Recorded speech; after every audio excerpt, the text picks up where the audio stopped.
Se vocês querem perguntar alguma coisa relativa às aulas anteriores, se ficou alguma dúvida, ou se a gente já pode iniciar com essa questão do plano de negócio. Podem ficar à vontade.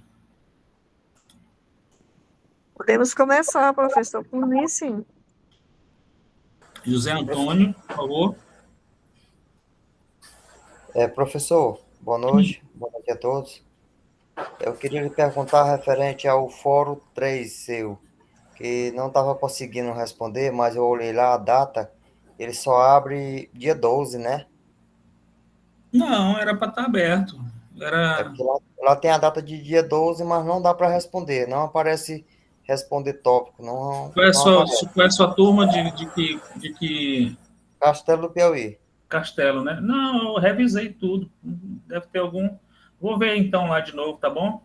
Tá ok. Professor, Oi. Professor, a minha dúvida é sobre o Fórum 2, que é para definir uma oportunidade de negócio, produto, empresa, qual a importância do plano de negócio para os pequenos empreendimentos, defina o sumário executivo. Na primeira questão, defina uma oportunidade de negócio. É para se preparar um plano a partir de uma coisa que nós escolhermos, um tema, um produto. Se você puder desenvolver, né? Mas assim, não é um plano de negócio, é só para você identificar. Na aula passada a gente discutiu sobre essa questão da diferença do que seria oportunidade e oportunidade de negócio, né? Uhum. Então, assim, oportunidade são várias questões que podem aparecer que tem a ver com algum olhar diferenciado da gente como empreendedor, né? Mas uma oportunidade de negócio, ela se evidencia a partir de alguns conceitos, como, por exemplo, algumas questões relacionadas à definição do que é o produto, né? Definição do que é o conceito do produto, né? Se aquilo tem demanda ou não, né?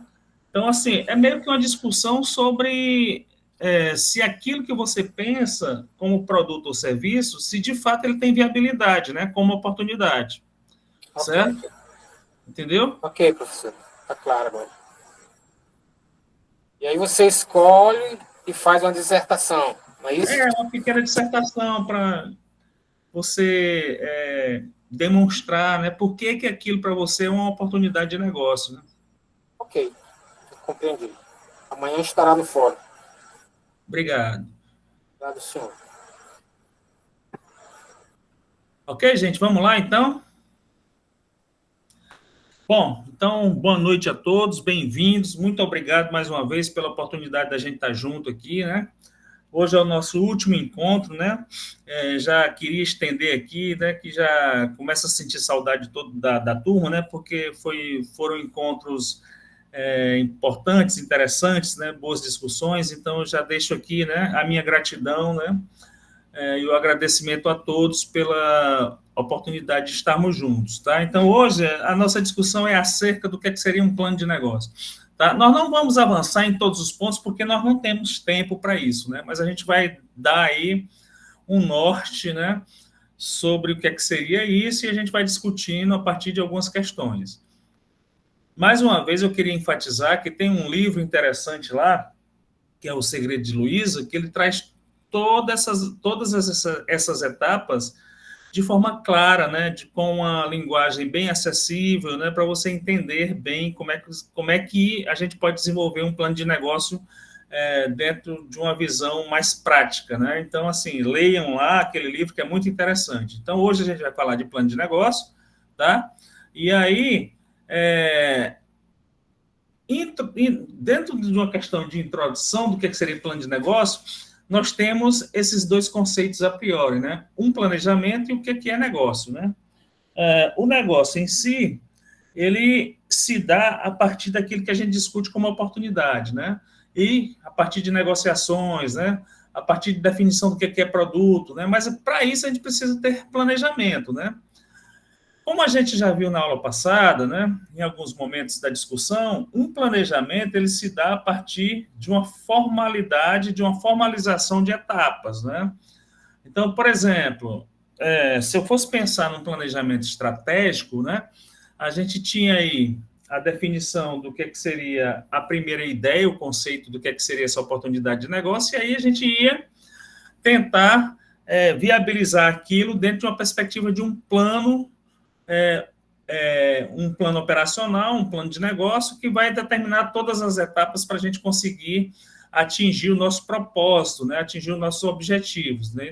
Como na aula passada também, a gente acabou discutindo, né, que tudo parte de um propósito. Né? Então, o planejamento também parte de um propósito. Então, todo planejamento pressupõe o atendimento de metas e objetivos. Né? Mas, para isso, a gente precisa entender algumas questões. Né? Por exemplo, o que é o negócio, o que é o produto, né? Questões relacionadas a marketing, questões relacionadas a finanças, questões relacionadas a pessoal, né? Tudo isso definido, levando em consideração uma linha condutora que é missão, né? Valores e visão, né? Então, um planejamento ele tem esse olhar de etapas, de formalidade, né? E isso é integrado, né? Vocês estão me vendo ainda, gente? Sim, professor.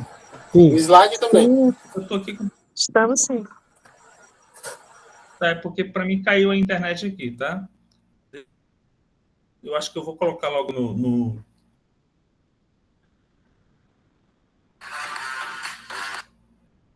Tudo bem agora? Tudo bem, Tranquilo? tudo bem, tranquilo. Beleza, ótimo. Então, para não perder o raciocínio, né, a gente tem essa primeira entender que um plano de negócio tem dois conceitos interessantes, que é justamente você definir um planejamento e, consequentemente, esse planejamento tem a ver com o negócio, que tem a ver com a definição do que é produto, serviço, demanda, não é? Previsão de venda e todas aquelas questões que vão permear esse plano de negócio, né? Então, assim, a primeira coisa que a gente precisa entender é o seguinte, né?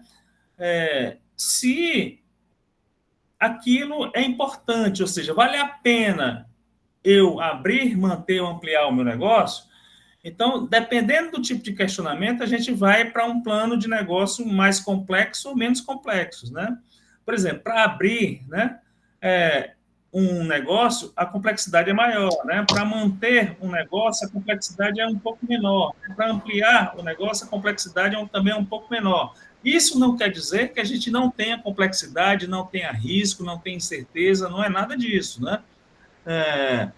O importante é a gente entender que o plano de negócio é justamente um documento que vai fazer com que eu possa mitigar, né, todos esses conceitos que vão, a priori, ser obstáculos para abrir um negócio, manter um negócio, ampliar um negócio, né, um empreendimento, tá? Então, assim, todo gestor, toda pessoa que quer empreender, ele tem que perceber que existem algumas questões que estão diretamente relacionadas ao empreendimento. Complexidade, né? Risco, incerteza, né? Então, assim, nós temos esses três conceitos que vão permear todo o processo, né? Quando eu falo de complexidade, eu estou falando de quanto mais complexo ou menos complexo, mais simples, menos simples, né? Então, por exemplo, se eu fosse exemplificar de uma forma bem voltada meio para o senso comum, né? É melhor a gente seguir 10 caminhos ou tentar seguir... é melhor a gente tentar tentar uma solução a partir de 10 alternativas ou tentar uma solução a partir de 5 alternativas, né? Zé Márcio, A partir de 10. O que eu estou querendo dizer é o seguinte, aqui é mais fácil eu decidir ou aqui é mais fácil eu decidir? É mais fácil com 5. Perfeito, né? Então, assim, porque aqui eu estou mitigando o conceito de complexidade, né? As alternativas são menos, né? Então, o meu diagnóstico vai ser levando em consideração menos alternativas, e aí todo o processo decisório ele vai levar em conta essa complexidade um pouco menor, né? Então, isso é um conceito que a gente tem que entender. Boa noite, Ivanilson. Isso é um conceito que a gente tem que entender na hora que a gente vai empreender. Um outro conceito é incerteza, não é? Ou seja, incerteza é como se fosse uma linha reta, né? Eu tenho um ponto A aqui e tenho um ponto B aqui, né? Vamos dizer que A é total certeza e vamos dizer que B é total incerteza, né? O empreendedor ele vai sempre trafegar no meio dessa reta, né? Horas com mais certeza, horas com mais incertezas, então é sempre esse contínuo, né? Então a incerteza ela é inerente do negócio, por quê? Porque nós estamos dentro de um contexto que é dinâmico, né? Dentro de um contexto social, de um contexto ambiental que é complexo, né? Então, assim, tem horas que eu vou ter muita informação sobre aquilo, então, consequentemente, mais certeza, né? Tem horas que eu não vou ter nenhuma informação, então eu vou estar trafegando num nível de incerteza bem alto, né? Então, a gente precisa entender e perceber como é que a gente pode equilibrar essas questões. E o outro conceito é o risco, né? Certo? Todo empreendimento, todo negócio, né? Um dos pontos que permeia esse empreendimento é o risco, né? Então, se a gente for pensar aqui na nossa sala, nós temos aqui 65 pessoas, né? E me incluindo, né? Cada um de nós tem uma perspectiva de risco diferente. Tem gente que é mais moderado, tem gente que é mais, né, conservador, tem gente que é mais, que aceita mais o nível de risco, né? É uma coisa bem simples da gente entender, por exemplo, quem é que aplica em poupança, em tesouro direto, em ações aí, né? Aí a gente faz um perfil do investidor lá, né? Quem aplica em cripto, né, professor? Então, assim, Em criptomoedas. o perfil do investidor, né? Então, ele é justamente para a gente entender o quanto a gente, né, consegue assumir riscos, né? Boa noite, Quitéria. Assumir risco. Então, esses três conceitos sempre vão permear esse questionamento. Vale a pena abrir, manter ou ampliar o meu negócio? Depende, né? Do nível de complexidade, depende do nível de certeza, depende do nível de risco, né? Então, esses três conceitos estão sempre caminhando, tá? Para que a gente possa responder. Se a gente responde isso, né? E a gente vai tentar mitigar isso a partir do conceito de plano de negócio, né? O plano de negócio é um documento justamente para a gente entender se aquela oportunidade que eu pensei, né, de fato é uma oportunidade de negócio, se tem viabilidade, né, se tem demanda, né, se eu consigo ter um público-alvo, ou seja, todas essas partes aí que a gente vai comentar daqui a pouco. Tá? Tudo bem? Tranquilo, gente? Tudo bem? Alguém quer comentar? Tranquilo.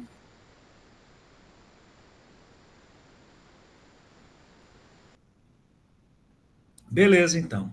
Então, vamos lá. Então, olha lá.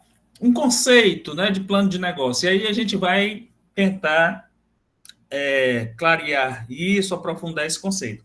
O plano de negócio é um documento que descreve por escrito os objetivos de um negócio e quais passos devem ser dados para que esses objetivos sejam alcançados, diminuindo os riscos e as incertezas. Um plano de negócio permite identificar e restringir seus erros no papel, ao invés de cometê-los no mercado. Vocês lembram que a gente comentava que o empreendedor ele está sempre nessa perspectiva de entender essa relação do que é fracasso, do que é sucesso, do que é erro, do que é acerto, né? Então, um dos instrumentos para mitigar e para entender essas questões é justamente o plano de negócio, né? Tá? Qual é a função do plano de negócio? É a gente errar antes de colocar aquilo em prática, não é isso? Porque senão a gente vai entrar naquela estatística das empresas que morrem até 5 anos, né? Aquela estatística do Sebrae, né? Então, um bom plano de negócio é justamente para a gente mitigar aqueles conceitos, complexidade, incerteza e risco, né? Certo? Então, assim, é um documento, está definido, tem etapas, né? Tem uma definição do que é um negócio, tá? Descreve todos os objetivos de um negócio, daquele empreendimento. Então, toda organização, inclusive o nosso empreendimento, só faz sentido se tiver objetivo, né? Então, assim, qualquer organização, né? E a gente é um ser que vive dentro da perspectiva organizacional, né? Nós somos organizacionais, nós temos várias organizações que a gente participa, né? Por exemplo, nossa família, né? A igreja, o grupo de amigos, né, a escola, né, aqui, essa organização aqui, né, agora, né? Então, nós sempre estamos dentro de alguma organização. Então, nesse sentido, toda organização ela tem um objetivo. E o empreendimento, né, empreender também não deixa de ter essa questão de objetivos, né? Então, assim, sempre a gente está buscando objetivos, né? Porque é o seguinte, quem não sabe para onde quer ir, né? Qualquer lugar tá bom, né? Então, assim, se a gente não tem propósito, se a gente não tem objetivo, né? A gente não sabe para onde a gente quer ir, tá? Então, assim, a gente não sabe se a gente alcançou o objetivo que a gente queria, né? Então, assim, um plano de negócio é justamente para a gente demonstrar quais são os nossos propósitos, quais são os nossos objetivos, no sentido da gente diminuir riscos, incertezas e complexidades, né? Então, assim, a gente erra no plano de negócio, né? Porque o mercado é mais complicado. Se a gente errar no mercado, a gente vai ter, né, ônus, né? Ou seja, a gente vai ter que assumir questões que a gente não assumiria se a gente tivesse um plano de negócio apenas, né? Tá? Então, a partir do momento que eu tenho uma empresa, né, um ponto físico, né, que está operando, né, e que não tem aqui e não alcança os objetivos que a gente pensa, né, a gente vai cometendo erros e, consequentemente, a gente vai entrando naquela estatística de mortalidade das empresas, né? Então, isso é um ponto importante. Então, um plano de negócio é justamente para a gente antever, né, prever e diminuir essa relação entre o que é complexidade, risco e incerteza, né? Porque o mercado ele é muito mais cruel, ele é muito mais competitivo e ali a gente não pode errar, correto?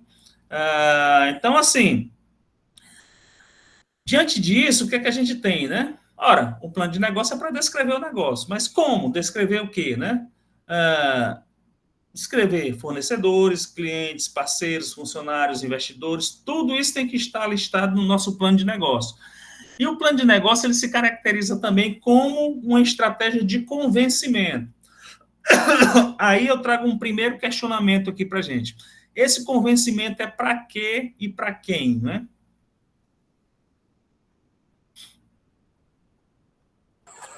Para o investidor, para a gente mesmo, né?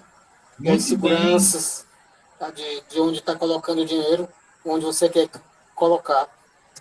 Perfeito. Convenci- con- Convencimento também dos agentes financeiros para liberar crédito, né, de investimento e tudo mais. Perfeito, ótimo, né? Então é isso mesmo, né? Então, assim, um plano de negócio serve como forma de convencimento para que eu possa, inclusive, propor sociedade, parceria, né? Buscar financiamentos, buscar investidores. Então, é uma estratégia de convencimento. Um bom plano de negócio, ele deixa claro para o investidor, né? E para aqueles do mercado financeiro que vão financiar o meu negócio, o quanto ele tem de retorno, não é isso? Qual é a taxa de retorno, não é isso? Qual é o valor presente líquido daquele investimento, né? Então, assim, serve para que a gente possa se apresentar diante dos meus fornecedores, serve para eu identificar e manter relacionamentos, e buscar identificar quais são os meus possíveis clientes, né? E aqui, quando eu falo de clientes, eu não sei se a gente já comentou em aula passada, mas existe uma diferença básica nesse conceito, né? Por exemplo, consumidor, cliente, né, e usuário, né? São três conceitos que são parecidos, mas são totalmente diferentes, né? Tá? Então, quando eu digo assim, clientes, eu estou pressupondo algum nível de relacionamento, tá? Quando eu digo consumidor, eu estou pressupondo que eu estou tentando definir uma base a partir de uma base de consumidores a partir do conceito de segmentação, né? E quando eu digo usuário, né, significa dizer que eu estou trazendo para aquilo que é o meu o negócio possíveis pessoas que possam utilizar aquele produto ou serviço, né? Então, são conceitos diferentes, tá? Quando eu digo parceiros, né, eu estou falando de como a gente vai trabalhar dentro de uma perspectiva de colaboração, de cooperação, né? Existe um conceito interessante que é muito utilizado dentro do plano de negócio, que é a aliança estratégica, não é isso? Certo? Por exemplo, antigamente acontecia isso muito com farmácias, né? Por exemplo, as pequenas redes de farmácias, né, para competirem com as grandes redes, elas se juntavam, mais ou menos dentro de uma perspectiva de associação, para comprar um volume maior de medicamentos e conseguir competir com as grandes redes, dentro da perspectiva de preço, né? Então, assim, uma aliança estratégica, uma parceria estratégica pressupõe que eu tenho uma empresa A e tenho uma empresa B, né? Um empreendedor A, um empreendedor B, que tem interesses diferentes, mas em algum momento existe um interesse comum onde a gente pode se juntar e ter resultados para ambos os lados, né? Para ambos os parceiros, né? Então, isso é que é interessante, né? Questão dos funcionários, né? Ou seja, descrever o negócio para os funcionários. Então, por que funcionários? Porque eu preciso descrever o negócio para os funcionários. É porque as pessoas precisam entender, né? E se apropriar daquele conceito, né? Quanto mais apropriação e internalização daquele conceito as pessoas tiverem, né? Maior é a possibilidade de comprometimento, né? Maior é a possibilidade de atingir os objetivos e a missão daquele negócio e, consequentemente, aquela visão de futuro, certo? E principalmente para os investidores, né, gente? Pois não, Francisco? Professor, eu tenho percebido que as empresas estão mudando hoje a nomenclatura do trabalhador do seu setor. Por exemplo, estão mudando o nome de funcionário para colaborador. E tem mais, né? Tem mais, associado, né? Parceiro, né? Tem vários. Isso aí a gente entra em outra seara, né? Por que é isso? Por que você acha que é assim? Eu acho que seja assim por conta assim, das relações de trabalho, que hoje elas estão diferenciadas, né? E o colaborador, o funcionário, aliás, o colaborador é aquele que pode estar em diversos segmentos da empresa, diversos setores, ele toma a empresa para si. Ele é um colaborador, ele não é visto como funcionário, porque o funcionário ele tem uma outra atitude mais pontual, só na sua atividade, né? E não quer, talvez não queira tomar conta de outros segmentos da empresa que não lhe dizem respeito. Perfeito, né? Então, assim, muito valorização do trabalhador. Aldemiro, valorização do trabalhador. Olha só, interessante o que vocês estão falando, tá? Mas, assim, existem várias discussões sobre isso na literatura, né? Tem um livro interessante que, não sei se vocês podem anotar para depois lerem, né? Que é um livro que fala justamente sobre esses aspectos, né? De como a gente se vê dentro de uma empresa, né? Como... Desculpa, gente, eu estou com a garganta um pouco inflamada. Como a gente se coloca dentro de uma perspectiva de relação de trabalho dentro da empresa, né? É um livro chamado Análise Crítica das Teorias e Práticas Organizacionais, que vai trazer algumas discussões que nem sempre a gente percebe. Se é certo ou se é errado, aí é outra questão, né? Mas é só uma forma da gente perceber algumas coisas que a gente tem nas empresas que aparentemente podem ser de valorização, como a colega falou, né? Mas que algumas literaturas e alguns autores chamam isso de controle, né? Controle social, né? Certo? Boa noite, Claudineia. Por exemplo, né? Quando eu digo colaborador, né? Eu estou trazendo a pessoa para o cerne da organização dentro da perspectiva de co-criação, não é isso? Ou seja, eu estou eu sou uma pessoa que sou muito além do funcionário, né? Como o Francisco Antônio falou. O que é que isso faz na minha perspectiva emocional e psicológica? Será que eu me sinto mais pertencente daquele lugar, né? Me sinto mais, tenho mais apropriação daquele lugar, né? E, consequentemente, eu vou ter mais resultado, vou dar mais resultado, né? Eu vou traz mais responsabilidades, né? Então, assim, alguns autores dizem que essas questões de eu dizer associado, colaborador, né? Aqui nessa empresa nós somos uma família, não é? Aqui nessa empresa as pessoas são a nossa razão de existência são as pessoas, né? Então, esses slogans, essas questões são mais para justamente trazer a pessoa para essa área manipular do pertencimento, né? Ou seja, e consequentemente do controle a partir do afeto, né? Porque quanto mais eu gosto e quanto mais eu participo daquilo dentro de uma perspectiva afetiva e emocional, mais controle as pessoas vão ter sobre mim, né? Então, por exemplo, vamos falar de algumas questões. Eu não estou dizendo que isso é certo ou errado, é só uma discussão que se tem na literatura, né? Por exemplo, a gente acha interessante a gente ter. Alguns dizem que sim, né, Josefa? Outros dizem que não, que é benefício, né? Que é a possibilidade de você valorizar as pessoas, né? Certo? Isso é uma discussão muito grande, né? Não vamos entrar muito nessa seara, mas é só para vocês entenderem que tem uma discussão acerca disso, não é isso? Então, quando eu digo, quando eu trago isso para o cerne da pessoa, né? Ou seja, quando eu faço com que ela. Eu tive um professor que disse que só existe trabalhador e não colaborador. Porque na realidade, né, o que o professor deve estar dizendo assim, existem relações de trabalho, né? Então, assim, eu dou o meu serviço e recebo um salário em troca, né? Então, isso é uma relação de troca, não é uma relação que vai além disso, né? Tá?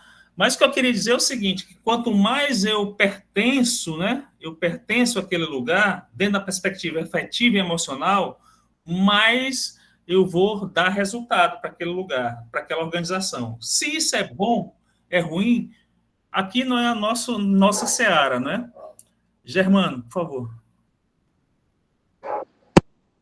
Boa noite a todos.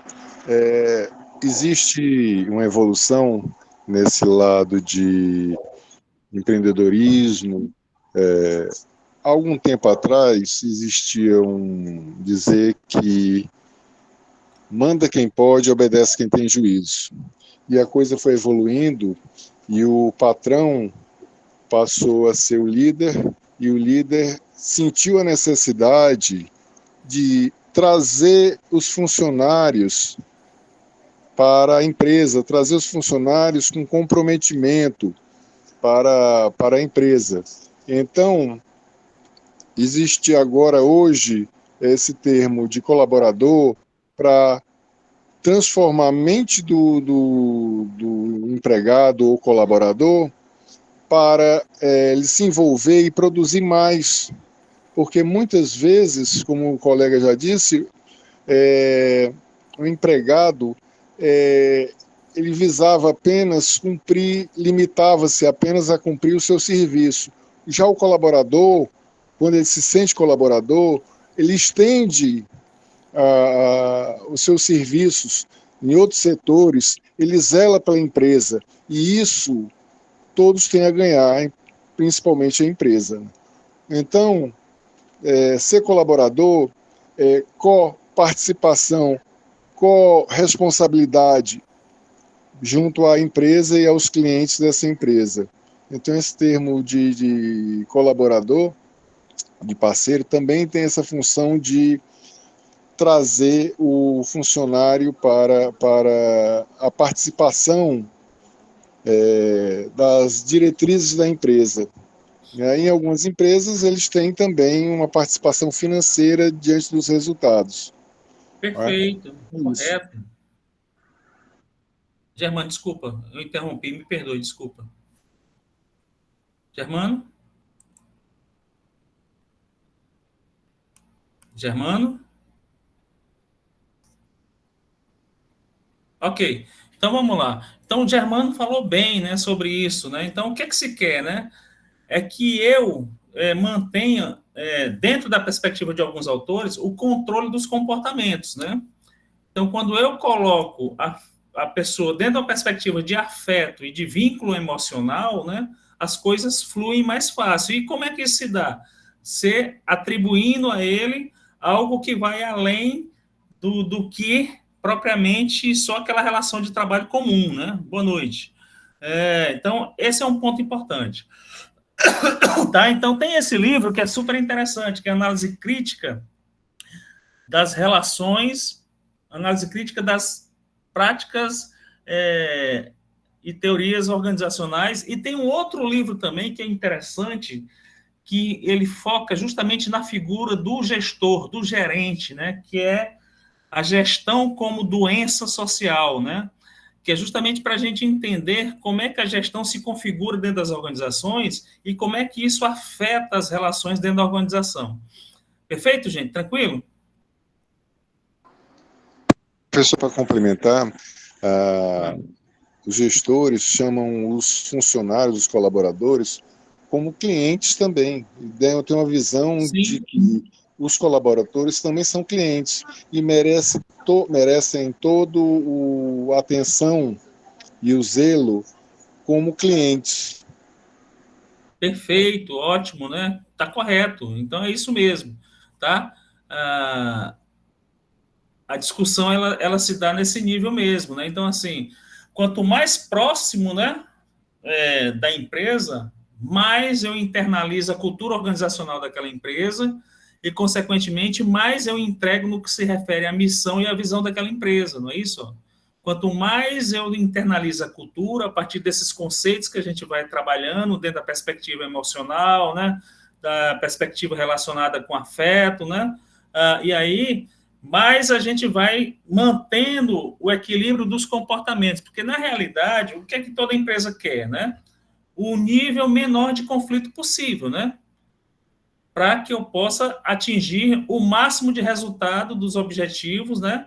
Com um clima organizacional bom, né? Com um clima organizacional tranquilo, né? E isso se dá por meio dessas questões de relação de trabalho, mas também por meio dos benefícios, né? Benefícios voltados para as questões materiais e de reconhecimento, né? Então, tem políticas, por exemplo, funcionário do mês, né? As viagens de fim de ano, né? As comissões, né? Os prêmios, né? A creche, né? O carro corporativo, né? O celular corporativo, né? E várias questões que vão fazendo com que a pessoa se torne a empresa, não é isso? Certo? Então, assim, quanto mais eu me torno a empresa, né, melhor, né, para essas questões relacionadas a resultados para a empresa, porque, na realidade, nós temos uma questão que é interessante, né? Toda empresa ela tem um conflito inicial. O que é? A empresa tem um interesse, mas o funcionário, o colaborador tem outro interesse, né? O que é que eu quero? Ganhar mais. O que é que a empresa quer? Resultado maior, pagando menos. Não é assim que funciona? Então, a priori, nós temos esse conflito. Então, essas questões que a gente está trazendo aqui é justamente para a gente tentar equilibrar os comportamentos. Se isso é bom, se é ruim, não é a nossa discussão aqui, tá? Não é essa aula não é para isso, mas é só para a gente entender que há uma discussão sobre isso também, né? Alguns chamam até de uberização do trabalho, né? Então, assim, ultimamente tem se falado disso também, né? Beleza, gente? Tranquilo? Então, assim, qual é o foco do plano de negócio, né? Primeiro, você ter uma linha central de atuação, ou seja, o que é o meu produto, o que é o meu serviço, para que ele se dá, a quem ele atende, né? De como é que eu vou conseguir atender isso, qual é minha previsão de venda, qual é o meu planejamento de marketing, o quanto eu vou ter de retorno sobre isso, ou seja, é uma linha central de atuação da empresa desde o seu nascedouro, da ideia, não é? Inicial, do conceito, até a entrega dos objetivos finais. E outra coisa é você pensar no futuro do negócio, né? Porque lá na frente a gente precisa de expansão, certo? O que é que se quer de um empreendimento? É que a gente tenha um início onde a gente possivelmente vai ter um custo maior com resultado menor, mas a gente quer inverter essa curva rapidamente, né? E crescer rapidamente e, consequentemente, ter uma expansão desse negócio, né? Então, eu preciso pensar no futuro desse negócio, né? Outra questão é avaliar riscos e oportunidades. A gente já falou bem sobre isso, né? A oportunidade é uma coisa, a oportunidade de negócio é outra coisa, não é isso? E, principalmente, guiar a tomada de decisão, né? Então, assim, eu só posso decidir se eu tiver anteriormente todo um processo decisório, né? Com informações baseadas em dados, dentro de uma perspectiva concreta, né, objetiva, para que eu chegue lá e tome uma decisão com o menor risco possível, com a menor incerteza possível e com a menor complexidade. Tá? A gente quer sempre mitigar essas questões, né? Complexidade, risco, né, e incerteza. Tudo bem? Então, todo gestor tem que ter em mente que a decisão em si é o mais fácil. Decidir por decidir, né, é bem fácil, né? Só que, antes disso, nós tivemos um processo que veio desde o diagnóstico da situação, né? Nós tivemos uma árvore de alternativas, né? E aí nós fomos pensando as alternativas a partir das melhores informações possíveis, com dados concretos, e, a partir dali, a gente entrega uma solução a partir de uma decisão, mas o processo em si é mais ou tão importante quanto a decisão. Tranquilo? Tranquilo. E aí a gente vai para o primeiro ponto, que é a questão da oportunidade, né? Uma ideia Germano, você quer falar alguma coisa? Você está com a mão levantada? Me perdoe.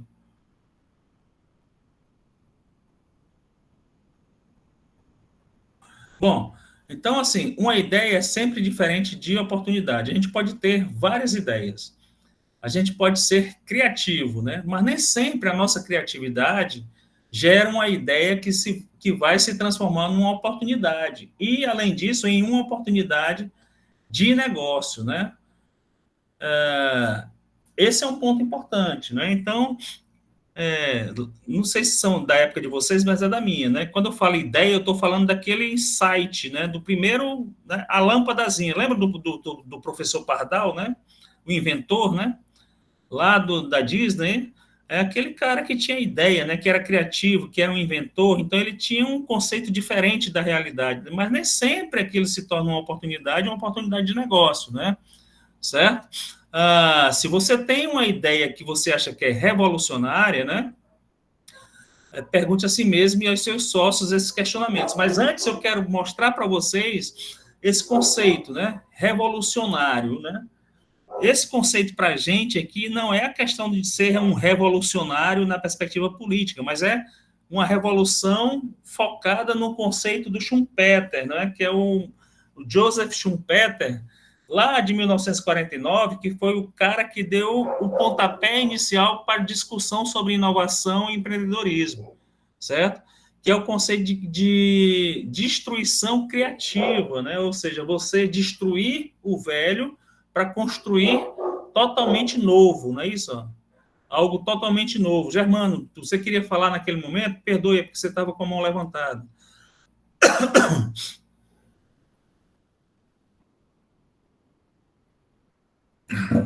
Ok. Então, assim, ideia revolucionária, esse conceito aqui, nós estamos migrando para o conceito de inovação, né?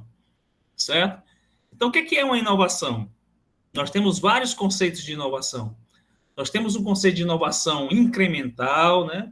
Nós temos o conceito de inovação radical, nós temos um conceito de inovação evolucionária, né? E nós temos esse conceito de inovação revolucionária, né? Quando eu digo inovação incremental, é como se eu tivesse melhorando alguma coisa já existente, né? Eu estou fazendo um incremento, né? Eu estou aumentando algum tipo de desempenho, né? Radical, eu estou fazendo uma coisa totalmente diferente, né? Evolucionária significa dizer que eu estou evoluindo naquele conceito inovativo, né? Por meio de exploração de novas oportunidades e por meio de uma busca reativa daquilo que está acontecendo no mercado.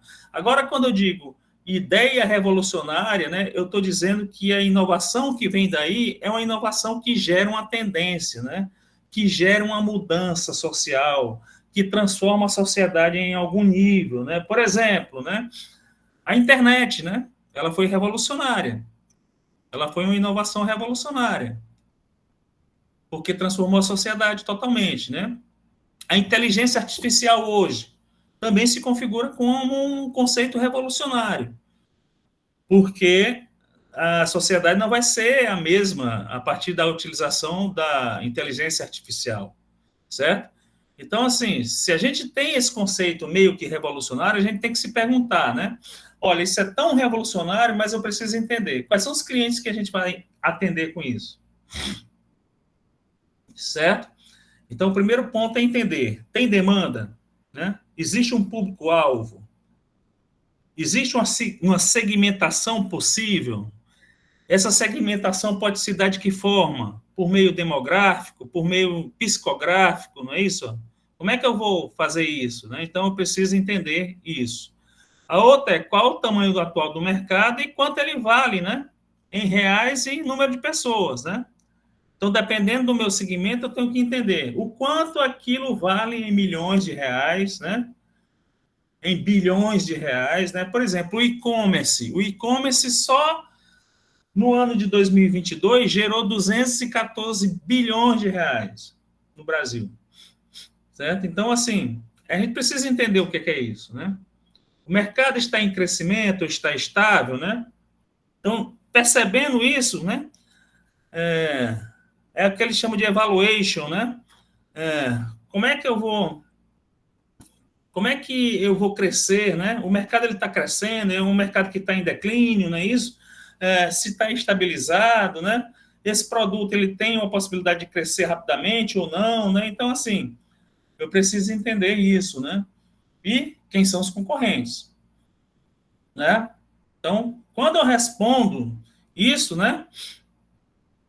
De forma a perceber se há ali algum tipo de oportunidade, né? Se eu respondo isso de forma positiva, né, ou entendendo as questões que estão por trás, né, eu posso ter uma oportunidade de negócio ou não, né, certo?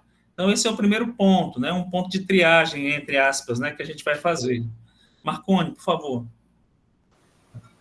No caso, isso seria uma, que a gente chama também de pesquisa de mercado, não seria, professor? Desculpa, não ouvi direito, perdoe. Nesse caso, seria uma pesquisa de mercado, certo? Perfeitamente, né? Então, assim, uma pesquisa de mercado, mas levando em consideração várias questões, né? O que é o produto, o que é o mercado, o que são os concorrentes, né? E todas essas questões que a gente está trabalhando. Como é que é o marketing, não é isso? Tudo isso que a gente vai trabalhar. Tudo bem? Beleza. Edmar, eu não estou conseguindo te ouvir. Certo, professor. Boa noite. Estou participando, graças a Deus, e boa noite a todos vocês, professores, alunos. E dizer que, quando você falou, né, que a primeira coisa que a gente faz é trabalhar a base, baseado em dados de levantamento da empresa, saber quais são os concorrentes menores, concorrentes maiores, aqueles que já são mais evoluídos, qual tipo de produto que eles que vende mais, quais são os produtos que vendem menos, quais são os que saem mais, os que saem menos. É dessa forma que a gente vai fazendo com que os métodos eles possam se destacando e, ao mesmo tempo, desenvolvendo dentro do próprio contexto, que trabalhar com porque você vai analisar e analisar cada um tipo de empresa, quais são as empresas primárias, as secundárias, as terciárias, para a gente poder fazer um levantamento só para a gente poder garantir a nossa própria sustentação dentro do próprio desafio, em cima da própria sociedade. Eu Muito acho que bem. sim, né? Parabéns, Edmar. Muito bem, é isso mesmo. Ah, tudo bem, né? Então, assim, o que é que a gente precisa? É ter clareza sobre isso aí, né? Quais são os clientes, né? Que tamanho é esse mercado, né? O quanto esse mercado representa em grupos sociais, né? Se esse mercado ele está em declínio ou em crescimento, né? Ou se está estabilizado, né? E principalmente quem são os concorrentes, né? Por quê? Às vezes a gente define a concorrência e não define com clareza, né? Por exemplo, se eu tenho uma loja hoje voltada para. Deixa eu ver aqui. Pronto, uma coisa bem simples. Eu tenho uma livraria, né? Quem são meus concorrentes?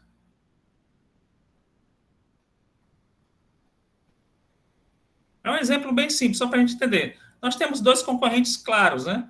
Nós temos aí o e-book, né? Nós temos aí a própria internet, né? Nós temos aí os sites de busca, não é? Então, assim, é preciso entender claramente quem são os concorrentes, porque nem sempre a gente entende a fronteira que é aquele produto ou serviço. Por exemplo, eu sou um desenvolvedor de novas tecnologias e eu estou colocando no mercado um novo celular, um novo smartphone, né? Quem são meus concorrentes e a que mercado aquele produto pertence? Se a gente for pensar, é meio complicado, né? Por exemplo, o que é um smartphone hoje? A qual setor da indústria ele pertence? Ele pertence ao entretenimento? Ele é um computador de bolso? Ele é uma questão educacional? Ele pode ser utilizado para questão educacional? Ele é para fazer ligação? Ele é para se comunicar? Então, assim, dependendo dessas questões, a gente define quem são os nossos concorrentes ou não, né? E isso se dá a partir dessas indagações e definindo bem o que é o nosso negócio. Lembra do exemplo da Ortobon, que a gente deu, acho, na primeira aula? Né? Qual é a concorrência da Ortobon e o que a Ortobon é, né? O que a Ortobon vende, né? Vende colchão? Não é só colchão, né? A gente tem que ampliar esse conceito para tentar entender, inclusive, quem são os clientes, né? O tamanho do mercado, né? Se esse mercado ele cresce ou não, né? E principalmente quem são os concorrentes. Perfeito? Tranquilo?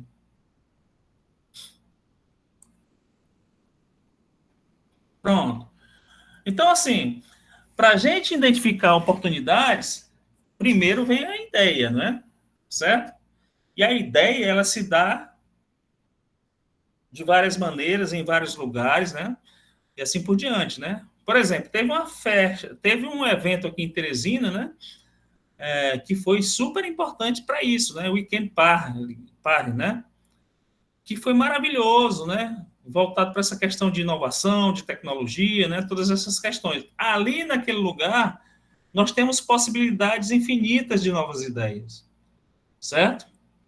Porque a gente consegue ter ali pessoas de vários níveis sociais, de idades diferentes, de conhecimentos diferentes. Então, assim, quando a gente começa a conversar, a gente vai, né, fazendo na nossa mente meio que um brainstorm, né, e entendendo possibilidades, não é isso? Certo?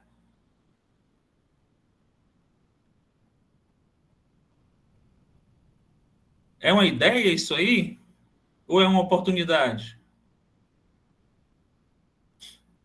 Oportunidade.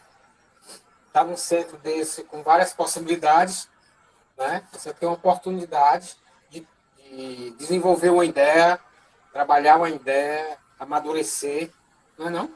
Sim, perfeito, né? Então, a pesquisa também ela é importante, né? Então, a gente sempre está buscando entender quais são as patentes que estão lá no INPE, né? Como é que tem sido os licenciamentos de produtos, né? A gente percebendo isso, também a gente consegue buscar e identificar novas possibilidades, não é isso? Certo? Qual é o sentido do empreendedor? É ele ter, né, um empreendimento onde ele possa gerar, a priori, uma nova patente, né? E a partir dali ele ter resultados econômicos e de riqueza a partir desse novo conceito de produto ou serviço, né? Outra coisa, né, estar atento para a sociedade, né? Certo? Estar atento para a região, né?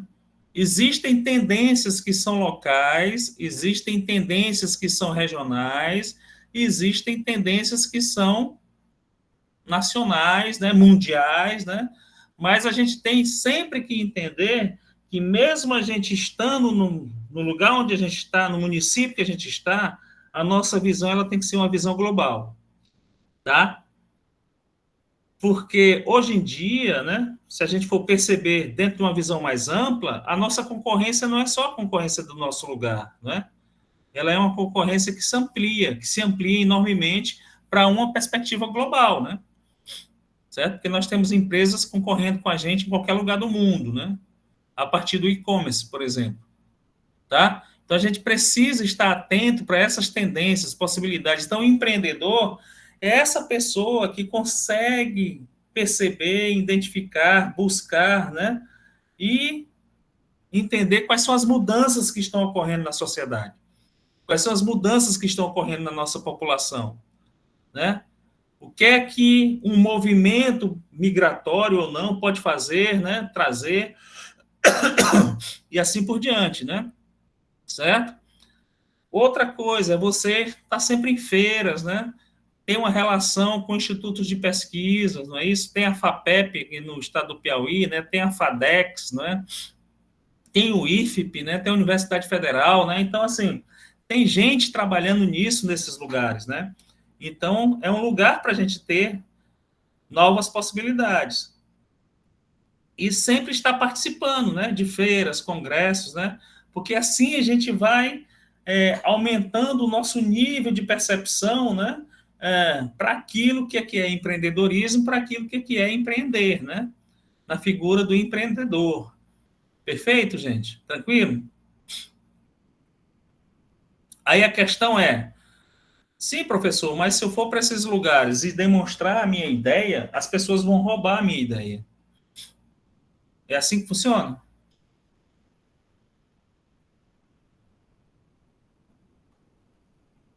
Vamos lá, é uma pergunta.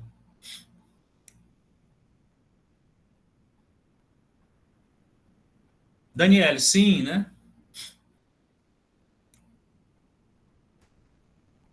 Quem mais?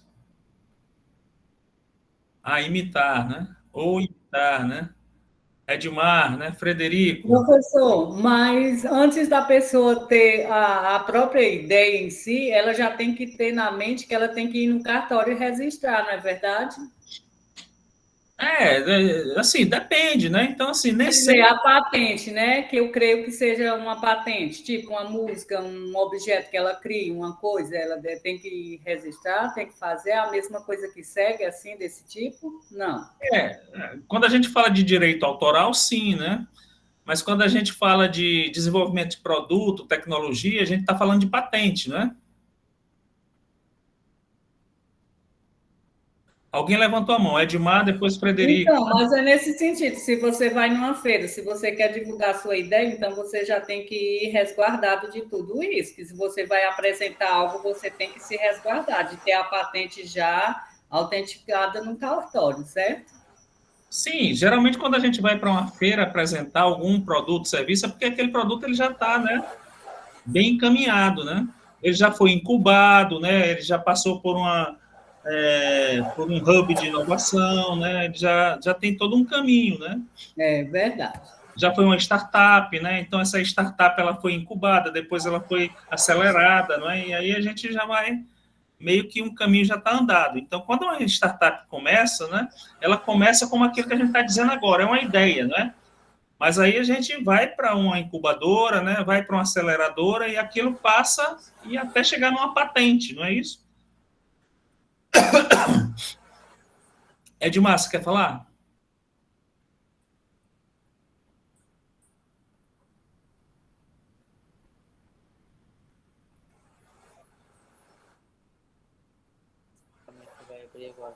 Certo, professor. Em primeiro lugar, é assim, que quando a gente, uma patente, a primeira coisa que a gente faz é um licenciamento do produto, para que aquele produto possa ser valorizado, o fornecedor veja o nível dele,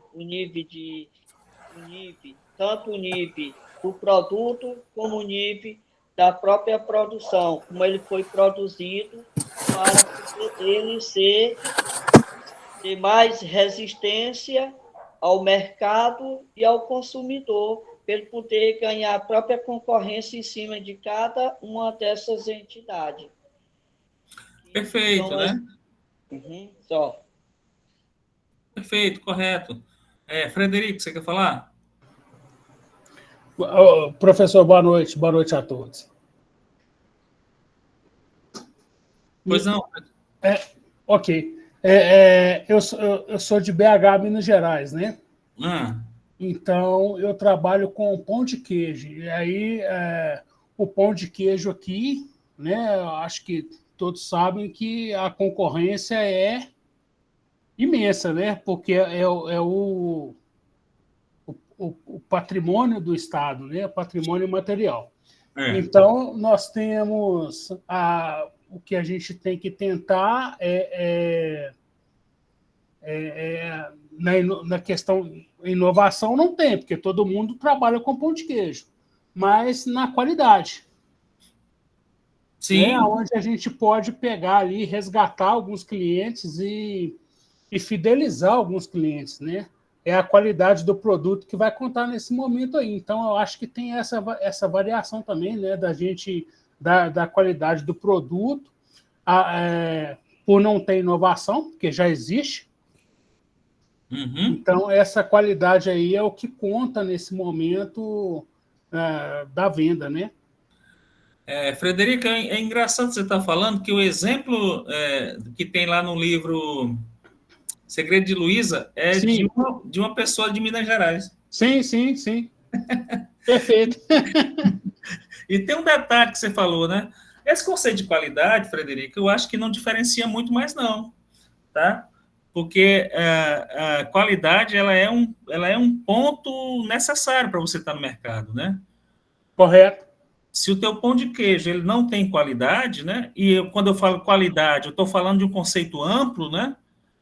Não é uma perspectiva simples da gente definir, né? Mas nós temos várias questões que a gente chama de dimensões de qualidade, né? Onde a gente vai atribuir valor, né? Para alguma coisa ali, né? Então, esse conceito de qualidade ele é um conceito que é necessário, é inerente, né? Da participação no mercado, tá? Aí você está falando de um conceito de diferenciação, né? Certo? É ser diferente. Por que o teu pão de queijo tem um valor diferente de outro pão de queijo do Antônio lá, né? É porque o teu público-alvo tem uma percepção, né, de valor diferenciado, né? E isso se dá por alguma coisa que você tem que é diferente dos outros, né? E aí é nisso que você tem que focar, né? Na diferenciação. Sim. Atendimento, entrega. Isso, né? Porque você tem que agregar valor. E o valor, esse é o conceito interessante, é valor, não é qualidade, tá? Na realidade, a gente entrega valor, né? E o valor quem dá não é a empresa, né? Não é você que vai dizer que o teu pão de queijo tem valor. É quem está lá recebendo, né? Certo? Então, você tem que estar focado, todo o teu processo tem que estar focado para o cliente, para entender o que é que ele define como valor e não como qualidade, porque qualidade é um conceito que já tem que existir. Independente de você ter cliente ou não, o teu produto ele já tem que entrar no mercado com a qualidade, com o conceito de qualidade. E o que é qualidade, de uma forma simples? É adequação ao uso, né? Certo? Ou seja, o pessoal gosta do teu pão de queijo? Está adequado para ele? Tem um sabor bom, né? Ou seja, todas as questões, né? Então, se está adequado, tem qualidade, né? Se não, né? Aí já não tem qualidade, já nem entra, né? Perfeito. Beleza? Obrigado. Nós temos aí o Marconi. Professor, quanto à pergunta que o senhor fez, eu acredito que a ideia não seria copiada, não, né? Não copiada exatamente, no caso, não seria tomada, vamos dizer assim. Eu acredito que quem vai para essas feiras com alguma ideia, ele já está movimentando essa ideia de alguma forma. Ele já vai mais para tentar pegar uma... Como é que eu posso dizer? Abrir mais a mente para ver o que ele vai fazer. Então, eu acredito que faz sim ajudar. E quanto a alguém pegar a ideia, às vezes não se torna tão ruim, porque vem a concorrência, vamos dizer isso, e às vezes ela ajuda você a abrir a mente para melhorar aquela sua ideia. Estou com uma ideia, passei a ideia, alguém ouviu, quis criar. Então, agora eu vou tentar melhorar a minha ideia em cima daquilo que aquela pessoa já fez, e assim, muitas das vezes, a pessoa acaba se sobressaindo. Eu penso assim.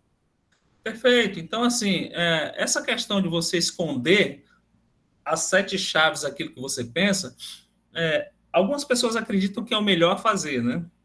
Uma vez eu li um livro Só um minuto. Uma vez eu li um livro de uma pessoa, né? Era um aluno de graduação que ele queria escrever um livro sobre empreendedorismo, né? Aí a primeira frase que tinha no livro é assim: esconda a sua ideia a todo custo.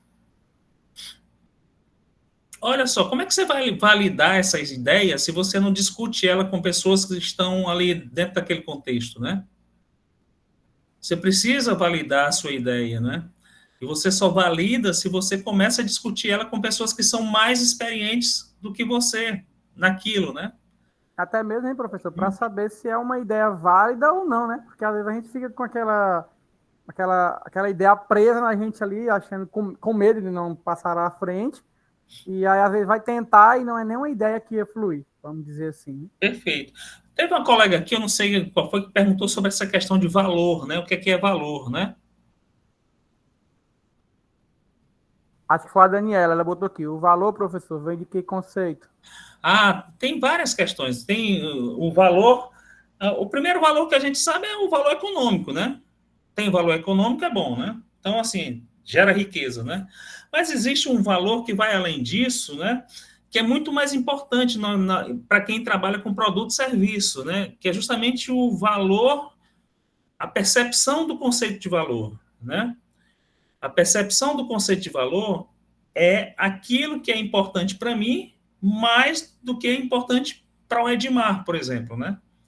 Então, assim, eu acredito que, por exemplo, o computador que eu estou usando tem mais valor para mim do que para o Edmar, né? Então, a minha percepção de valor passa por isso, né? E passa pela minha perspectiva psicológica e emocional, né? O que a gente chama de conceito hedônico, não é isso? O que a gente chama de conceito simbólico, não é isso? Está na questão do símbolo, não é isso? Do que eu percebo como valor. E o valor, ele tem uma questão relacionada com a entrega de 2 conceitos, que a gente chama de trade-off, né? É essa relação valor-custo, não é isso? Certo? Quanto mais valor, né, eu espero entregar mais valor com menos custo, certo? Perfeito? Então, sempre eu vou ter essa relação valor-custo, não é isso? Certo? E aí a gente inclui o que o colega de Minas, perdoa, seu nome é? Frederico estava falando, né? Qualidade, né? Tem a ver com essa relação de qualidade e custo, né? Quanto mais qualidade e menos custo, provavelmente eu vou ter uma perspectiva de valor maior, certo? E quanto mais inovação e menos custo, provavelmente eu vou ter uma perspectiva de valor maior. Mas, mais uma vez, eu volto a falar para vocês, quem determina o que é valor ou não, né, não é a empresa, né? Isso é um conceito vencido, né? O que acontecia? Isso acontecia lá na década de 40, né? 30, 40, 50, onde as empresas colocavam no mercado aquilo que elas queriam. E aí as pessoas compravam aquilo que tinha, né? A partir da década de 60, isso se inverteu, né? Exponencialmente, certo? E aí, hoje em dia, quem determina o que é valor, né, é um conceito reverso, né? É do cliente para a empresa, não é mais da empresa para o cliente. Por isso, a gente precisa definir todo o processo da nossa empresa para o cliente, não é isso? Certo? A gente tem que transformar consumidores em clientes, não é isso? Como a gente está falando. Tá? Perfeito? Tranquilo? Professor. Daniele, respondi?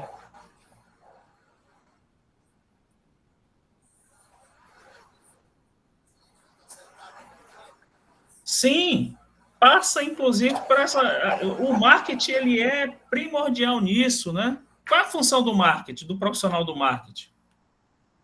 É transformar desejo em necessidade, né? E, consequentemente, gerar valor, né?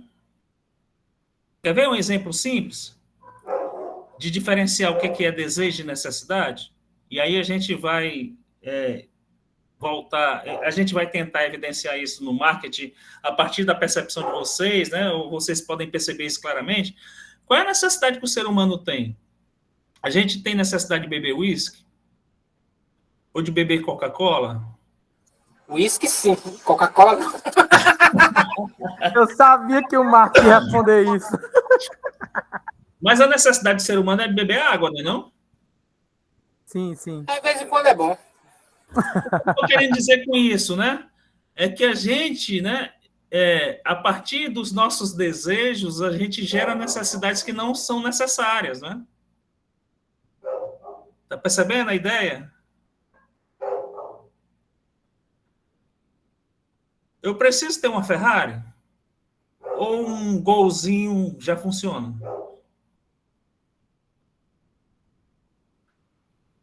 Golzinho. Está entendendo a lógica? Então é isso. A função do marketing é evidenciar necessidades onde elas não existem. Tá? Marcos. O professor tinha levantado a mão, mas um pouco antes eu não quis atrapalhar o seu raciocínio, sobre a patente. Que é uma coisa que não é muito comum, está dentro da nossa linguagem, enquanto pequenos empreendedores, né? De inventar alguma coisa e fazer a patente, né? Porque talvez alguém nem sequer exatamente atente que isso é uma coisa importante para você ter um produto diferenciado e ser o dono, né? Porque quando você resiste à patente, você é dono, outro não pode te tomar isso, não é isso? Então, sobre patente, a gente quase não ouve ou não está presente na nossa linguagem de empreendedorismo, de microempreendedor, pelo menos. Mas tem que ter ideia, tem que ter em mente que a patente ela não é para o resto da vida, né? Ela é temporária, né? Então, assim, patente significa dizer que eu vou ter a propriedade... Professor. E ela tem a durabilidade de quanto tempo? 6 meses, 1 ano, dependendo do produto? Aí tem que ver, né? Eu não tenho certeza de quanto tempo, mas eu sei que ela é temporária, não é isso? Tá? Então, assim, a patente, ela... Oi? Isso eu não sabia. É temporária. Então, qual é a validade da patente, né, gente? A patente ela é temporária, né, sobre uma invenção, né? O Estado é que dá isso para a gente. Na nossa perspectiva do Brasil é o INPE, né? O Instituto Nacional de Patentes, né? E aí ela vai te dar um direito de impedir terceiros de utilizar aquilo, não é isso? Por um tempo, né? Certo? E, em contrapartida, a gente entrega ao INPE, né? Todo o conteúdo técnico, né? Toda a validação daquele protótipo, né? E assim por diante, né? Então, a gente valida aquilo que a gente tem por meio de uma patente, tá? Então, assim, tem vários tipos de patente, né? A invenção é uma delas, né? Mas não tem só a invenção, tem outros tipos de patente. Marconi, por favor. Professor, eu estava dando uma olhada aqui, o prazo máximo de proteção é de 20 anos em patentes de invenção e de 15 anos nas patentes de modelos de utilidade. Sim, ou seja, fala para a gente qual é a diferença de invenção e modelo de utilidade, por gentileza. Você tem fácil aí? Só um minuto.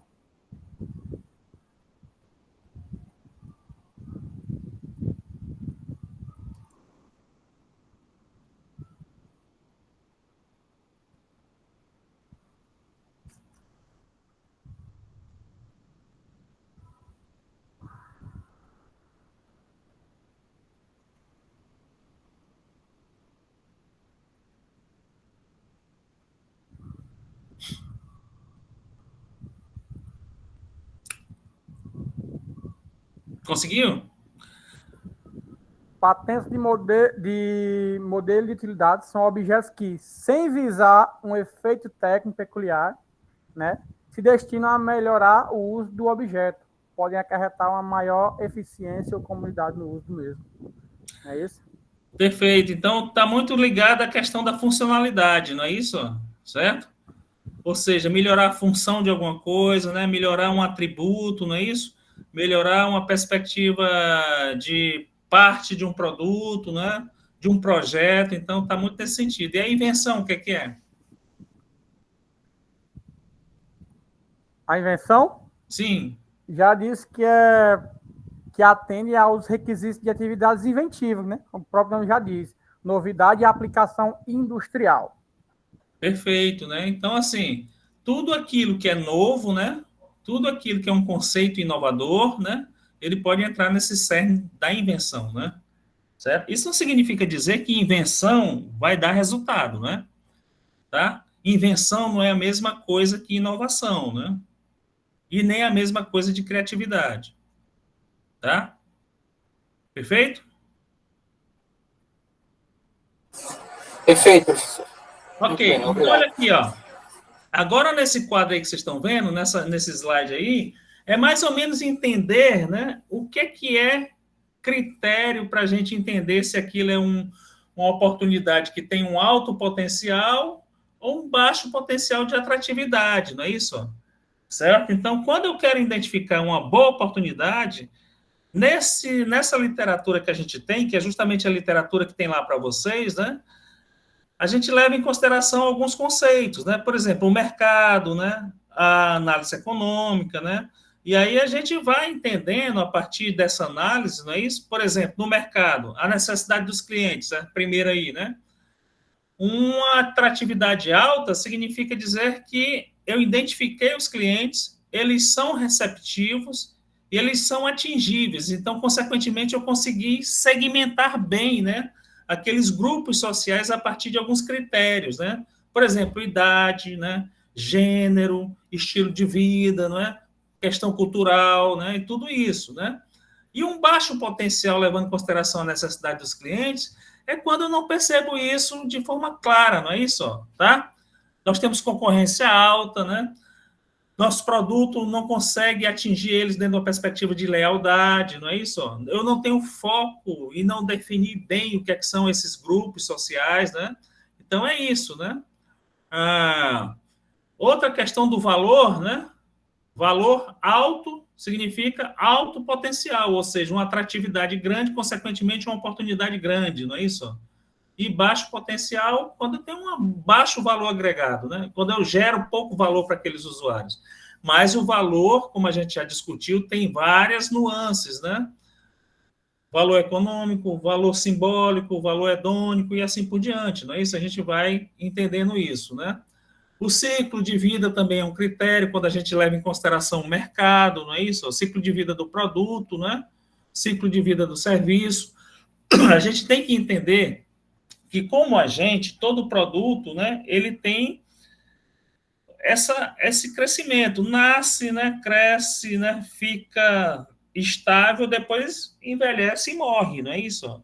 É a mesma coisa. Então, a gente precisa entender qual é o período, né, que eu vou recuperar o investimento para, a partir dali, eu conseguir realinhar aquele produto e serviço e continuar no ascendente, não é isso? Porque isso é que vai fazer com que eu tenha um alto potencial e que eu tenha uma definição clara de aquela oportunidade, tenha um alto potencial de atratividade, não é isso? Porque senão, né, se eu tenho um ciclo de vida muito rápido, não é isso? Rápido, ascendeu rapidamente e desce rapidamente, não é isso? Então, consequentemente, eu não consigo, às vezes, recuperar esse investimento. Existem produtos que são assim, né? Eles nascem, têm um boom muito alto, né? Daqui a pouco eles não conseguem continuar nesse crescimento. Aqui em Teresina, por exemplo, nós temos isso claramente quando a gente fala, por exemplo, de restaurantes e de entretenimento, né? Ou seja, a gente tem alguns restaurantes que nascem, tem um crescimento vertiginoso, né? Dentro de 1 ano, 2 anos, eles decaem e deixam de existir. Marconi. Nessa mesma linha aí alimentícia, aqui teve, quando surgiu aqui em Picos, né? Questão dos milkshake e açaí. Bombou. Só que aí foi abrindo as concorrências, eles não foram melhorando, não foram inovando, não foram dando aquele up. Hoje aqui um ou outro que segurou. O resto fechou, acabou. É verdade, né? É justamente isso que a gente está falando. Todo produto e serviço, eles têm um ciclo de vida, né? As pessoas estão sempre atrás de novidades. Perfeito, né? E, às vezes, a novidade ela não se dá dentro de uma grande perspectiva, né? Eu acho que é por conta que tem que fazer uma pesquisa de mercado, primeiro, né? Para você investir aqui na nossa cidade, Oeiras. Muitas pessoas já tiveram, assim, fizeram investimento grande e não demorou nem 2 meses. Aqui mesmo, uma pessoa investiu em uma franquia de hambúrguer, aquela do Carlinhos Maia. Foi um investimento muito grande, investiram, mas para a nossa cidade, para a nossa realidade, não é compatível. As pessoas não iam, porque o hambúrguer era muito caro. Então, ninguém frequentou, fechou. Acho que com 2 meses, uns 3 meses, fechou. Né? Por quê? Porque eu acho que elas não fizeram uma pesquisa. Porque não é compatível. Aqui é cidade pequena, quem é que vai... Tem tanto lugar que vende hambúrguer bem mais barato, as pessoas vão onde é mais barato. O preço é mais acessível, né? Então, fechou. Perfeito, né? Boa reflexão, Quitéria. Correto. Marconi. Hein, professor? Mas aqui tem um costume aqui na minha cidade, que é o seguinte. Novidade, bombou na hora. Passa ali uns 2, 3 meses ali, se aparecer outra novidade ou não aparecer, aquela que era novidade já deixa de existir praticamente. Mas isso é uma coisa do capitalismo. Está sendo buscando, né? E às vezes os próprios donos já inventam outra coisa quando aquilo vê que está decaindo, né? Enfim, o capitalismo, felizmente ou infelizmente, é assim. Perfeito. Frederico, por favor. Professor, acredito também que aqui na minha cidade, né, Belo Horizonte, na década de 1990, início dos anos 2000, as grandes empresas, quando iam lançar novos produtos, faziam pesquisas em Minas, porque é um público extremamente conservador. Então, eles não têm essa questão, essa acessibilidade de querer mudar. O que está ali é o que serve para eles. Então, eles são muito resistentes a um novo produto. Então, isso também conta muito na hora de lançar um produto no mercado e de produzir alguma coisa nova. Perfeito, correto, né? Então, assim, a gente está falando muito de empreendedorismo. Empreender é justamente isso, né? Você entender, né? Para quem você vai fazer, né? Como você vai fazer, né? O que você vai fazer, né? Como empreendimento, né? porque isso gera resultado, né? Então, quando eu consigo entender essa estrutura, por exemplo, aqui, de perceber o que é que tem a atratividade alta e a atratividade baixa, né? Eu estou mitigando aquilo que a gente falou lá no início da aula, que é complexidade, risco e incerteza, não é isso? O que é que a gente quer? A gente quer um ambiente muito mais estável, não é isso? Certo? Mas o empreendedor, ao mesmo tempo que ele percebe isso a partir do plano de negócio, ele não pode deixar de perceber, né, o que está acontecendo no contexto, não é isso? Certo? Eu não posso deixar de perceber o que é que está acontecendo, quais são as tendências do mercado, né? O que é que a sociedade está pensando, né? Se eu estou numa perspectiva mais tradicional, o meu produto, o meu marketing, né? O meu serviço é um serviço mais tradicional, né? Se eu estou dentro de um segmento mais contemporâneo e, consequentemente, mais alternativo, a minha linha também de atuação vai para isso, né? E assim por diante. É justamente você entender o que é atrativo ou não para aquele mercado, não é isso? Certo? E assim por diante, né? Edmar.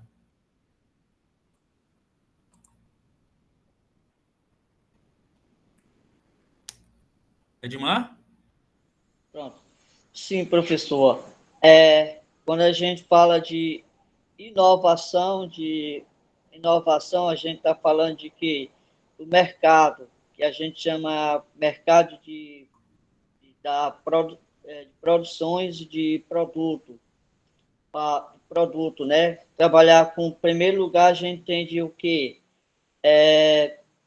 Valorizar a tecnologia para poder ter mais evoluções das tendências dentro do próprio padrão ético. Que quanto mais barato você vende, mais você vai alongando, cada vez mais você vai crescendo. E se você vender tudo, você vai concorrer. O mercado, ele vende uma coisa, um supermercado, ele vende a coisa mais cara e o outro quer fazer do mesmo jeito. O quê?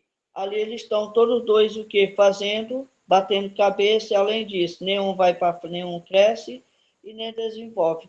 Quanto mais barato você colocar, melhor para você é que você vai ter a tendência a mais do que o produto vai ser valorizado e a sua tendência nunca vai cair de produção, vai aumentando cada vez mais e vai o quê? Derribando as concorrências, todas as concorrências que vêm para cima de você, todas elas vão caindo, porque não tem como ela concorrer, porque você está diminuindo, você está ganhando mais com a concorrência, em cima das próprias tendências. Aí a sociedade, em primeiro lugar, a sociedade vai aonde as tendências sejam menor para ela poder ter mais qualidade de mercado, para poder valorizar mais o trabalho.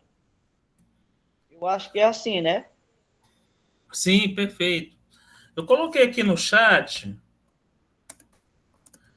alguns conceitos para vocês pesquisarem que vão dar uma possibilidade de vocês perceberem aquilo que a gente está tentando falar.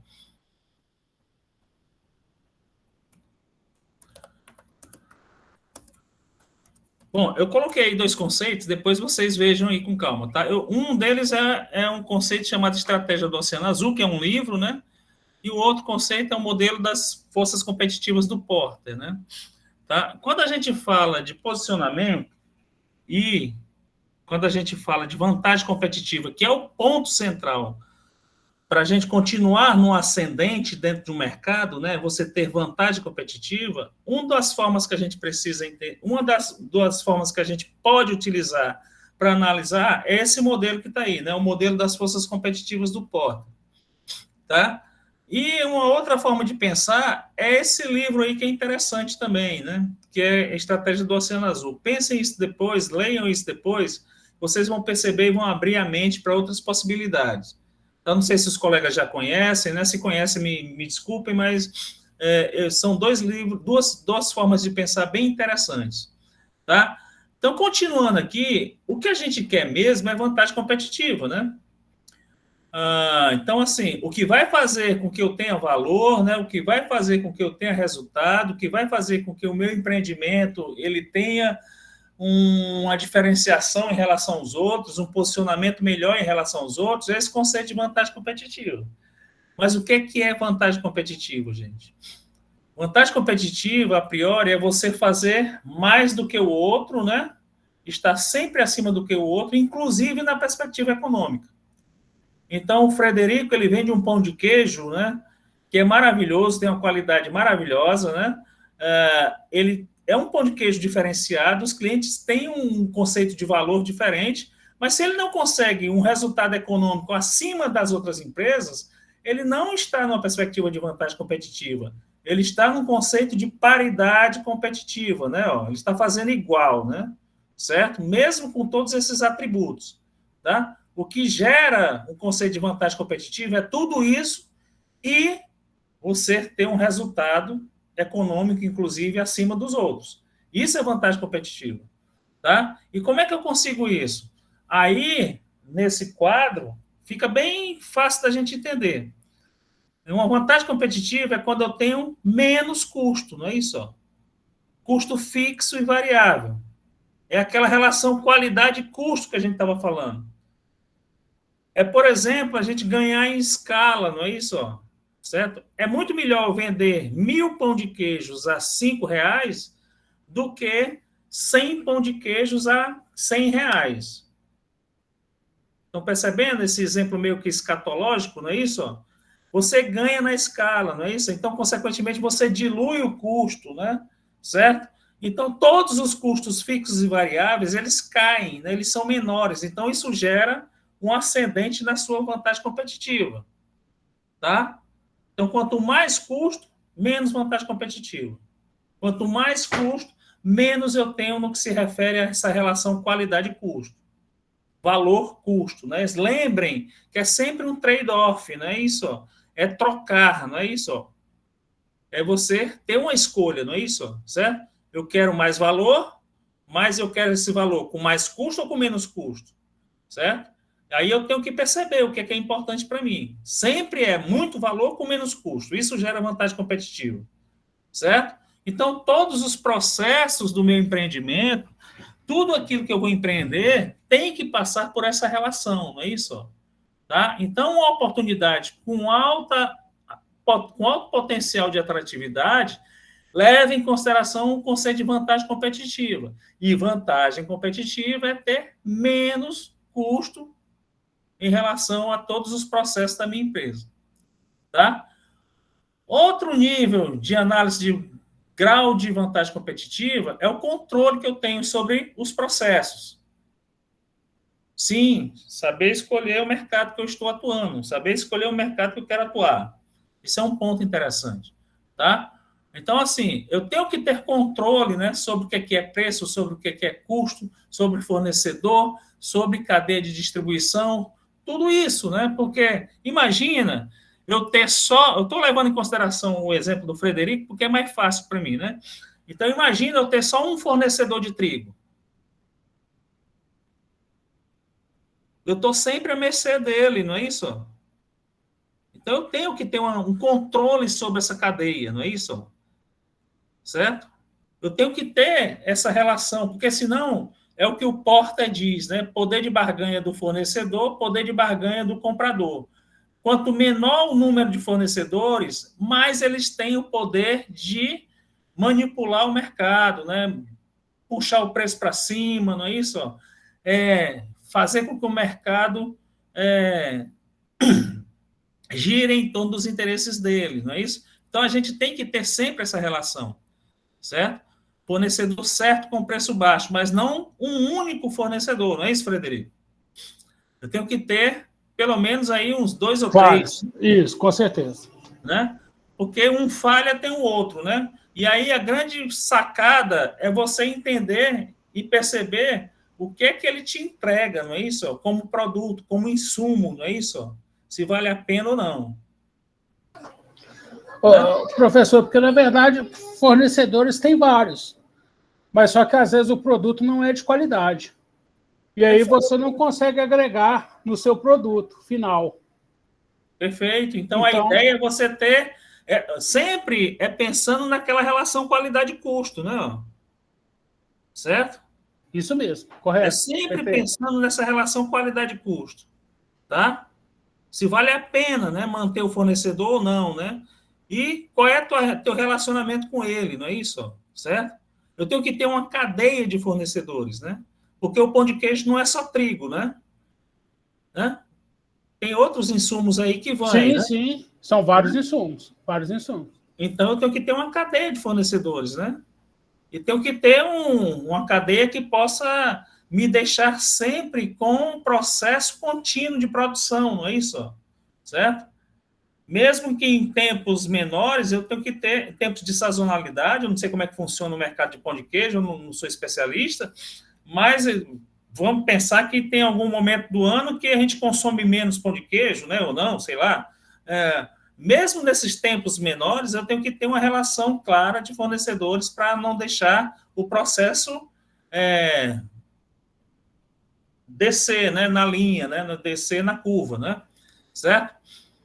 Um outro conceito para entender o que é vantagem competitiva, e aí nós estamos falando de oportunidade. Vocês estão percebendo, gente, como esse conceito de oportunidade é um conceito complexo? Né? Não é tão simples assim, não é? Edmar, depois o Frederico.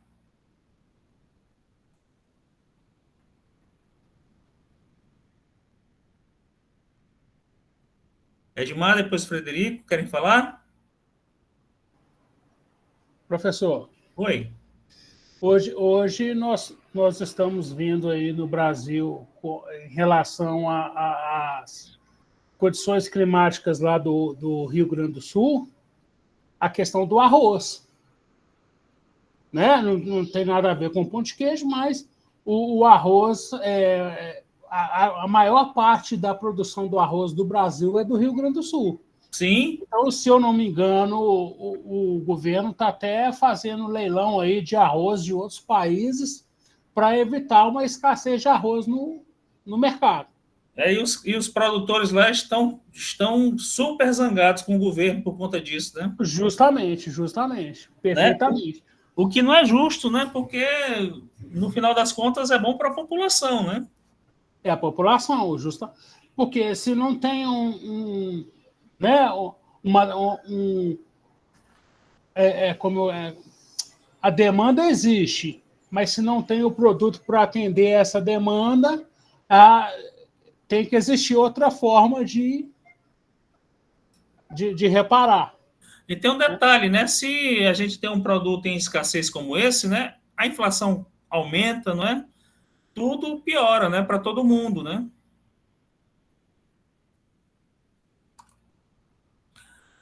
Ok? Então, olha só, outro conceito interessante que a gente tem aqui, gente, é o conceito de barreira de entrada. O que é uma barreira de entrada? Vamos pensar numa empresa que já está no mercado, uma empresa que vende, sei lá, produtos de tecnologia, tá? Eu sou uma empresa que vende placas de computador, sei lá, um chip de computador, sei lá. Né? Qual é o nível de barreira de entrada dentro desse mercado específico para quem está chegando, não é isso? Certo?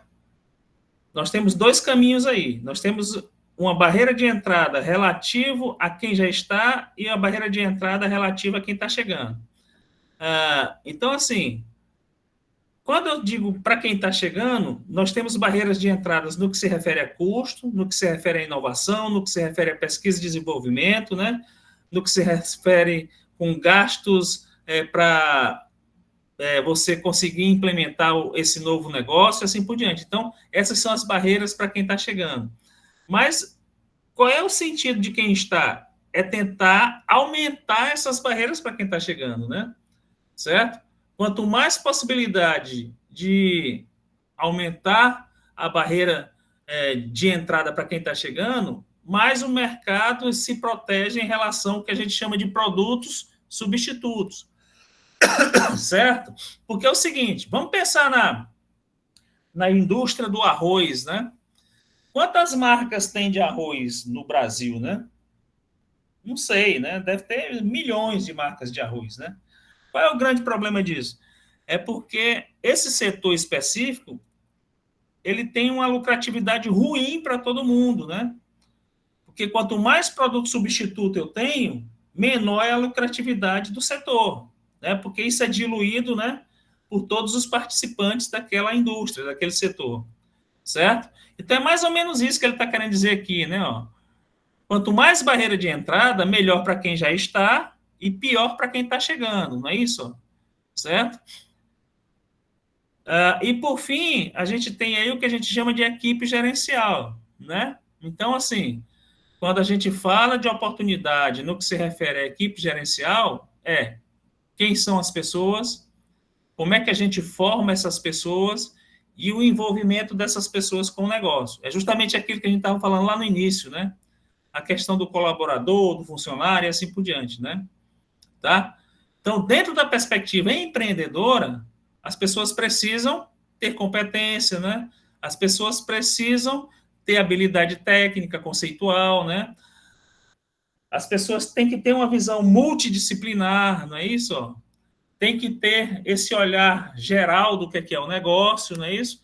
E dentro de uma visão empreendedora, a gente precisa ter paixão por aquilo que a gente faz, né? Quer ver um exemplo simples de como é que as empresas fazem isso? Quando a gente entra na CIA ou na Riachuelo ou numa loja de departamentos dessa, a gente vê um pessoal bem jovem, né, ou mais ou menos jovem, né, ou meia idade, os caras trabalhando ali em vários setores. Mas aquilo praticamente todo dia muda, não é? Então, por exemplo, uma pessoa que está no atendimento hoje, pode ser que ele esteja no estoque amanhã, não é? Pode ser que ele esteja no caixa no dia seguinte, assim por diante.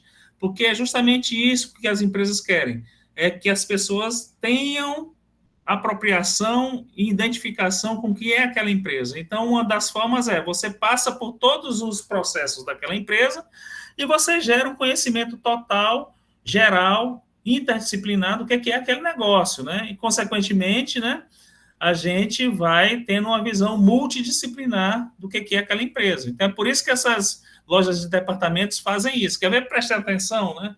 Comecem a perceber.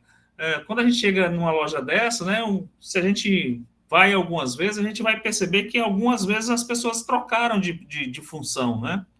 Justamente para isso, para se envolver mais com o negócio. Tudo bem, moçada? Tranquilo?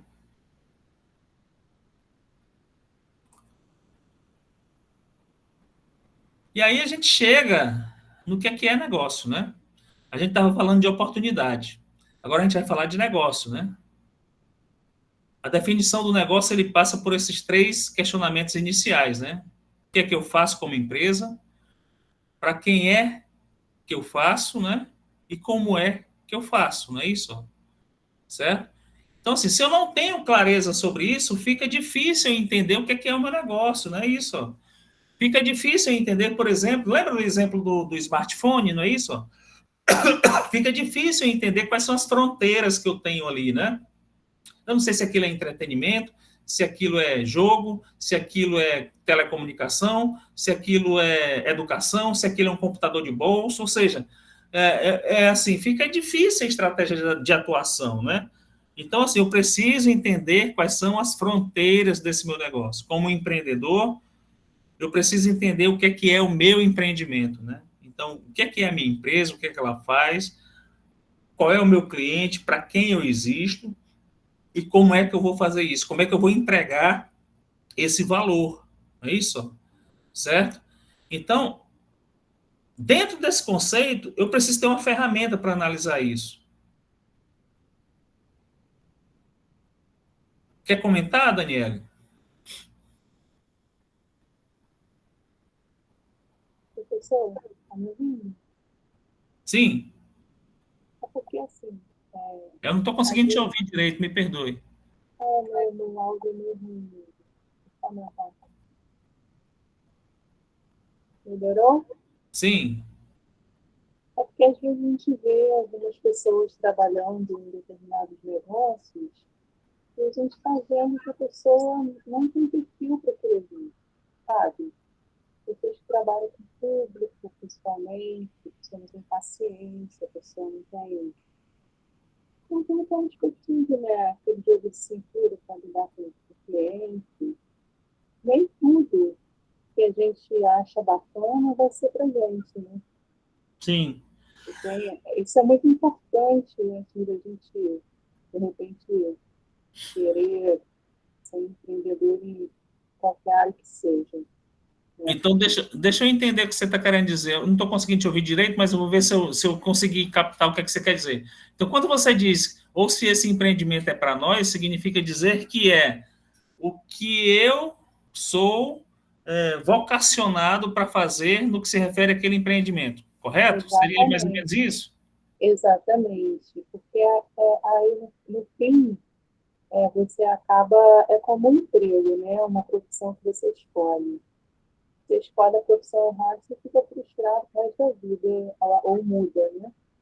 Então, Sim. Quando você escolhe o seu negócio, alguma coisa que você tem que fazer, tem que ser uma coisa que você tenha paixão também. Você abrir uma escola. Perfeito, é justamente isso. O empreendedor, ele é movido à paixão, né? Certo? Então, quando a gente fala de empreendimentos e de empreendedores, a gente está falando de paixão, né? De gostar daquilo, né? Por exemplo, se eu não gostar de estar aqui com vocês, né, discutindo essas questões, né, se isso para mim é só questão salarial, não faz sentido, né? Sim. O que faz sentido é justamente isso, né? Essa troca, não é isso? É você gostar de estar aqui, é você gostar de discutir isso, é você discutir, mesmo que a gente não concorde, mas isso é tão importante quanto, né? Ou seja, essa questão é que é importante, né? Isso tem que ser em primeiro plano, dentro de uma visão de empreendimento e de empreendedor, a paixão, o gostar de fazer, eu acho que diria que é 75% da história, né? O cara gosta de cozinhar, ele vai trabalhar, sei lá, com outra coisa, vai ser advogado, vai ter uma... Sabe? Aí a pessoa... Eu conheço uma menina, que até a gente está estudando junto, que ela é formada, ela é advogada, ficou anos advogando, e ela não suporta a advocacia e direito. Aí agora está fazendo outra faculdade para recomeçar. Então, assim, são tipos de coisa que vale a pena pensar. Nós temos um problema sério no Brasil, que é justamente essa questão de formação, né? Geralmente as pessoas buscam, mesmo dentro de uma perspectiva de adoecimento até, né? Profissões que deem um resultado econômico muito bom, né? Mas de satisfação muito baixa, né? Exatamente. Então, geralmente as pessoas, assim, algumas pessoas acabam tendo cargos com salários exorbitantes, né? Grandes salários, mas infelizes, né? Depressivos, doentes, né? E assim por diante, né? Aí eu não sei se vale a pena isso. Eu particularmente não acredito que seja bom, né? Para mim não é, tá? Sim. A pessoa dorme e acorda pensando em melhorar. Pois não, Frederico, o que você quer dizer? O professor, na verdade, é isso mesmo. Né? Eu acho, né? O empreendedor, ele acorda pensando qual que ele vai fazer o melhor naquele dia ali, para melhorar o negócio dele, vai dormir pensando naquilo e no outro dia acorda pensando naquilo da mesma forma. Então, isso não é só o empreendedor. Eu acho que em todas as profissões que a pessoa, igual o senhor falou, né, que ela está satisfeita com aquilo que ela faz, é o que ela pensa. Sim. Né? Assim, eu sou formado, eu tenho 43 anos, então eu sou formado em História, Segurança do Trabalho, e trabalho com esse negócio de pão de queijo. Depois de um tempo eu abri essa microempresa aí, e a minha ideia do turismo é juntar, agregar todos esses conhecimentos, essas, né, possibilidades em um nicho de empreendimento, de negócio. Né? Olha então, só. por isso que eu falo que é uma questão muito interessante. Olha só, Que legal, né, você falando, Frederico, porque você tem um curso super interessante que é História, né, e Segurança do Trabalho também, mas História. Você já imaginou tentar agregar o teu produto, sei lá, alguém deve fazer isso, né? Talvez não seja uma ideia tão inovadora assim, mas você agregar o teu produto, alguma embalagem contando a história do pão de queijo, né? De onde é que vem, né? Desse sentido, sei lá, uma embalagem que você possa no delivery, e lá vai um folhetozinho contando a história do pão de queijo, como é que isso se transformou num produto que é patrimônio material cultural de Minas, né? Então, assim, seria uma coisa para juntar as duas coisas, né? Os dois cursos, né? Perfeito, não, perfeito. Aqui em Minas já existe, né? Essa ideia de outra marca, né? Mas o que eu penso assim para o futuro é você, por exemplo, agregar tudo, né? Incluir tudo vamos dizer assim, num pacote só. A questão da história, a questão...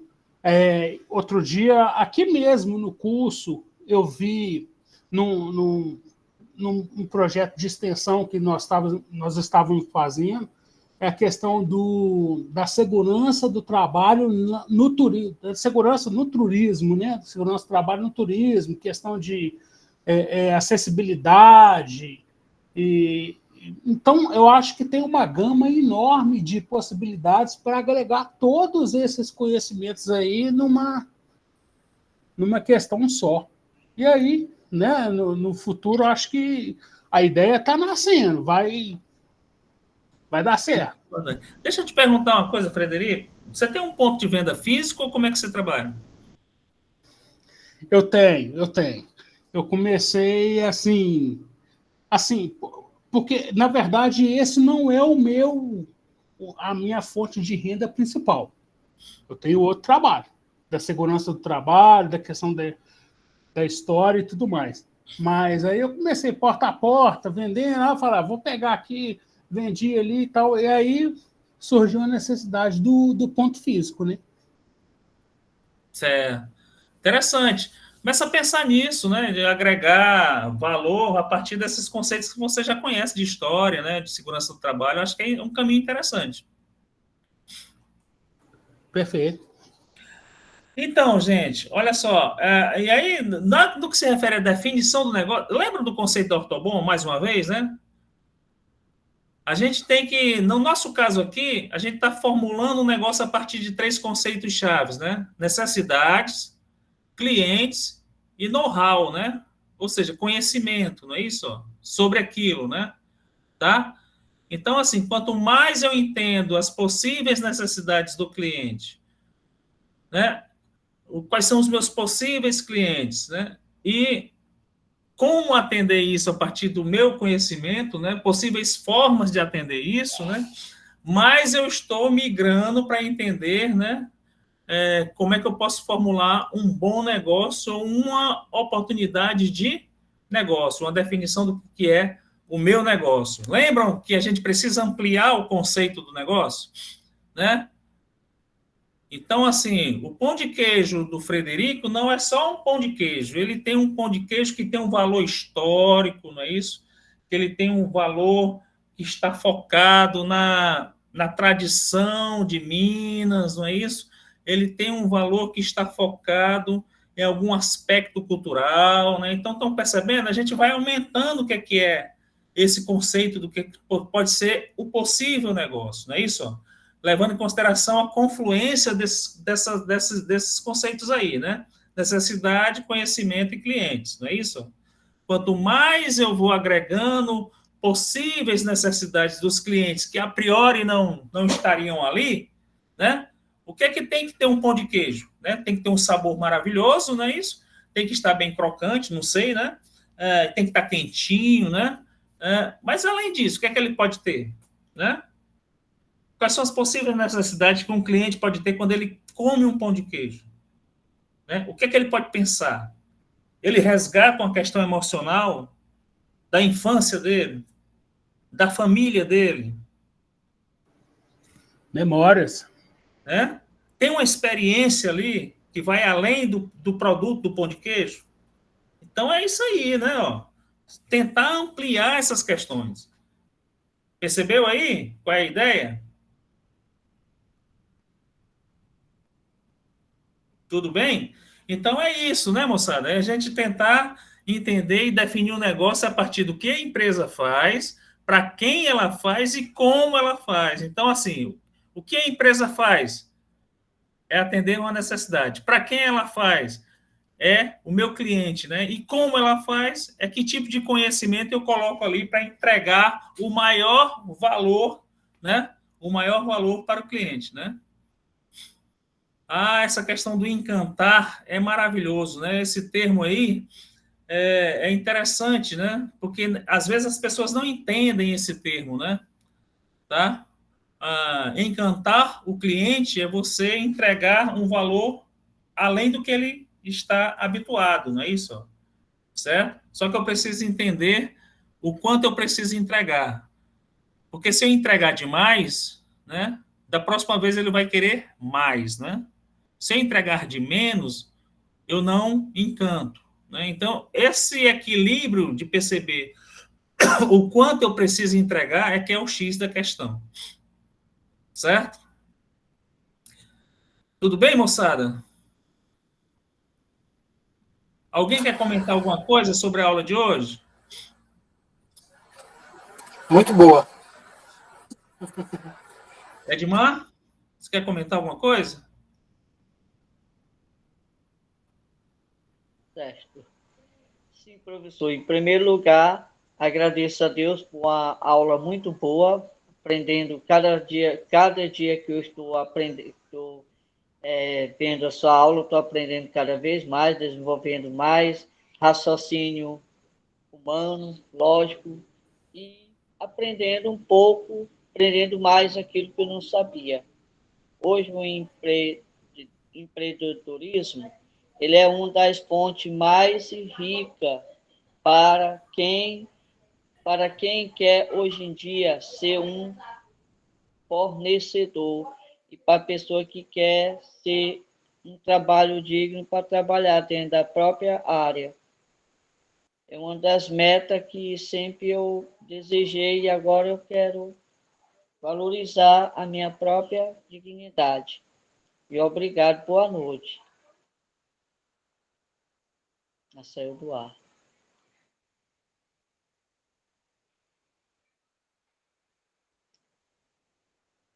Desculpa, Edmar, eu não consegui te ouvir porque deu uma caída na internet aqui, mas consegui voltar.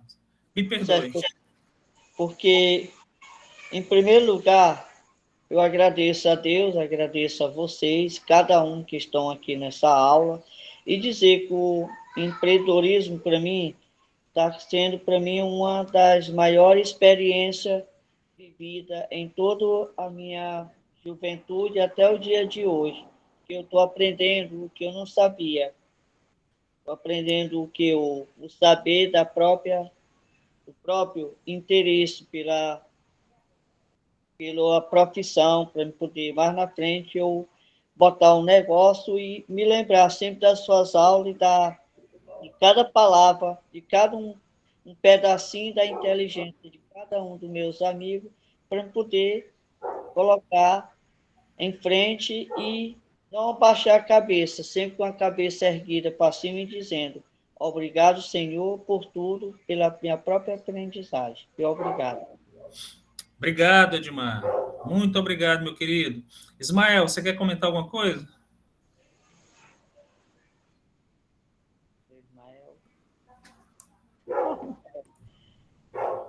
Não estou conseguindo te ouvir, Ismael, me perdoe. Primeiramente, boa noite, professor, boa noite a todos. Foi uma ótima aula, um ótimo conteúdo. E baixei todos os livros possíveis aí para ler nos próximos dias. Muito bem, é isso aí. Tá, então, gente, olha só. Eu espero que eu tenha cumprido, né? Flávio, se quiser parar a gravação, tudo bem. Tá bom. Já é a finalização, já, né? Então, assim, eu espero que eu tenha cumprido, gente, a expectativa